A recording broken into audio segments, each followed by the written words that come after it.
बहन की शादी होने वाली थी और पूरा घर रिश्तेदारों से भरा हुआ था। चाचा जी को लेटने की कहीं जगह नहीं मिल रही थी, इसलिए माँ ने उन्हें मेरे कमरे में लेटा दिया। लेकिन चाचा के मन में मेरे लिए कुछ गलत विचार थे। आधी रात को जब कमरे की लाइट बंद थी तो चाचा जी ठंड का बहाना बनाकर मेरे कंबल में घुस आए। आधी रात को उन्होंने मुझे सहलाना शुरू कर दिया, जिसके कारण मेरी आंख खुल गई। और फिर चाचा जी ने मुझे चुप रहने के लिए कहा। वो बोले, यह सब बातें तुम्हें तुम्हारे घर के बड़े नहीं बताएंगे, पर तुम्हें भी अच्छा लगेगा। फिर पूरी रात उन्होंने, हेलो दोस्तों, आज की इस रोमांचक कहानी में आप सभी का स्वागत है। मेरा नाम दिव्या है और मैं अभी 18 साल की हूँ। ये तब की बात है जब मेरी बड़ी बहन की शादी होने वाली थी। शादी में अभी कुछ दिन बाकी थे, पर शादी से संबंधित तैयारियां और रस्में शुरू हो चुकी थीं। हमारे सबसे छोटे चाचा भी हमारे घर आ चुके थे, जिनकी अभी तक शादी नहीं हुई है। वह दीदी को शगुन और आशीर्वाद देने आए थे। चाचा जी और मम्मी बैठकर बातें कर रहे थे। उनकी बातें सुनकर मैं हंसने लग गई और मुझे देखकर दीदी भी हंसने लगी, क्योंकि वह मेरे हंसने की वजह जानती थी। जब चाचा जी उठकर मेरे पास आए तो दीदी अपने कमरे में चली गई। वह जानती थी कि अब चाचा जी मुझसे मेरी हंसी का कारण पूछेंगे। चाचा जी मेरे पास आए और मेरे कंधे पर हाथ रखकर बोले, मेरी छोटी सी परी क्यों हंस रही है? मैंने कहा, कुछ नहीं चाचा जी, मैं तो दीदी की बात सुनकर हंस रही थी। पर शायद चाचा जी समझ चुके थे कि हम दोनों क्यों हंस रहे थे। वह बोले, मैं सब जानता हूं, तुम्हारी मम्मी मुझसे मेरी शादी के बारे में पूछ रही थी, इसीलिए तुम दोनों को हंसी आ रही थी। पर तुम चिंता मत करो, तुम्हारे चाचा भी जल्दी ही शादी करेंगे। चाचा जी अपनी शादी की बात को लेकर काफी गंभीर हो गए थे, क्योंकि कोई भी उनकी शादी के बारे में बात नहीं कर रहा था, जबकि उनकी उम्र 35 साल से ज्यादा थी। और अब तो दीदी की शादी भी होने जा रही थी, जो उनसे बहुत छोटी है। चाचा जी ने जिस तरह से मेरे कंधे पर हाथ रखा हुआ था, वह मुझे बहुत अजीब लग रहा था। इसीलिए मैंने उनका हाथ झटका और अपने कमरे में चली आई। दोस्तों, मैं अपने परिवार की सबसे छोटी और लाडली बेटी हूँ। मेरे मम्मी पापा ने मुझे बहुत नाजों से पाला था, पर मुझे नहीं पता था कि कोई इतनी छोटी उम्र में भी मेरे साथ ऐसा कुछ कर सकता है। जनवरी का महीना था और बहुत ठंड पड़ रही थी। वह सर्दियों के दिन थे और बहन की शादी भी सर्दियों के महीनों में होने वाली थी।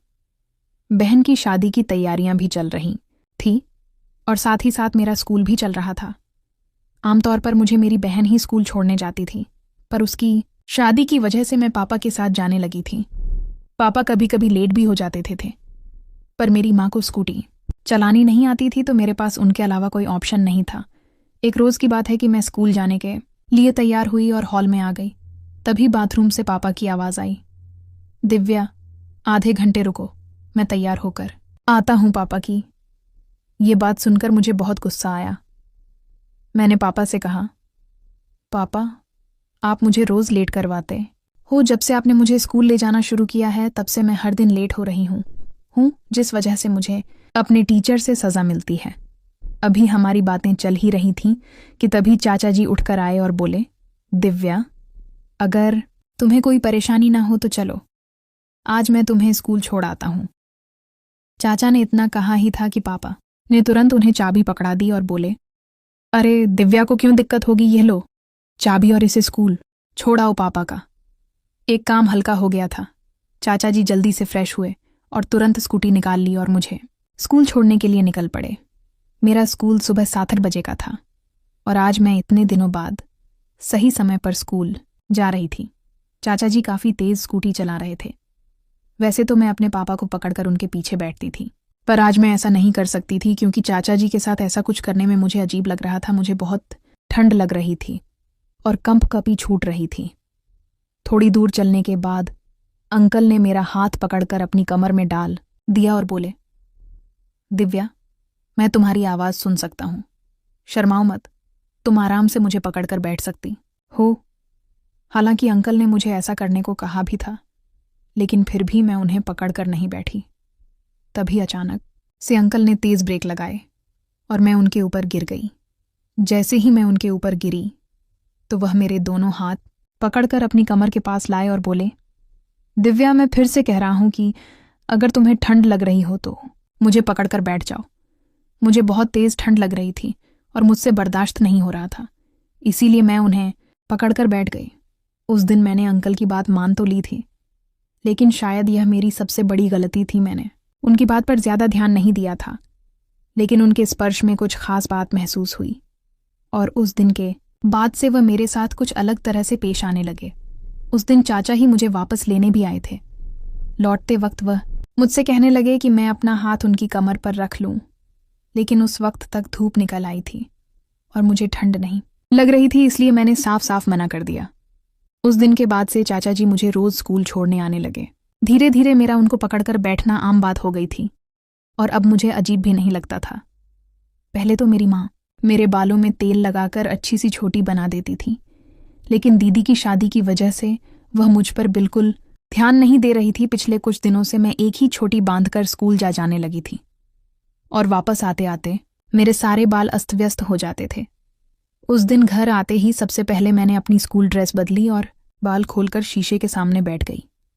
मैंने मम्मी से कहा, मम्मी प्लीज मेरे बालों में तेल डालकर चोटियां बना दो। मम्मी बोली, दिव्या अभी नहीं, अभी मुझे तुम्हारी बहन को लेकर बाजार जाना है। इतना कहकर मम्मी बाजार चली गई। तभी चाचा जी मेरे कमरे में आए और बोले, दिव्या जो काम तुम मम्मी नहीं कर रही है वह मैं कर दूंगा। चाचा जी की नज़र मुझे असहज करने लगी तो मैंने उनकी मदद लेने से मना कर दिया, लेकिन उन्होंने जबरदस्ती मुझे बिस्तर के किनारे पर बैठा दिया और मेरे बालों में तेल लगाने लगे। जब वह तेल लगा रहे थे तो अचानक से मुझे उनके हाथों का स्पर्श मेरी पीठ पर महसूस हुआ, जो मुझे बहुत अजीब लगा। मैंने उनसे कहा, चाचा जी आप तो मेरे बालों में तेल लगा रहे थे, फिर आप मेरी पीठ क्यों छूने लगे? आप प्लीज अपना हाथ हटा लीजिए, मुझे बिल्कुल भी अच्छा नहीं लग रहा है। मेरी बात सुनकर वह मुस्कुराने लगे, पर उन्होंने अपना हाथ नहीं हटाया। मैंने उनका हाथ झटका और अपने कमरे से बाहर निकल आई। उसके बाद चाचा जी भी मेरे पीछे दौड़ते हुए आए और उन्होंने मेरा हाथ पकड़ लिया। उसी समय हमारी काम वाली रीना आंटी घर के अंदर आ गई और उनको देखकर चाचा ने तुरंत मेरा हाथ छोड़ दिया। चाचा जी के इस बर्ताव से मुझे बहुत गुस्सा आ गया था। मेरा गुस्से भरा चेहरा देखकर रीना आंटी ने मुझसे पूछा, दिव्या बेटा क्या हो गया, तुम इतना गुस्से में क्यों हो? मैंने उन्हें कुछ नहीं बताया, क्योंकि मुझे नहीं समझ आ रहा था कि मैं उनसे क्या कहूं, और इसके बाद मैं अपने कमरे में आ गई।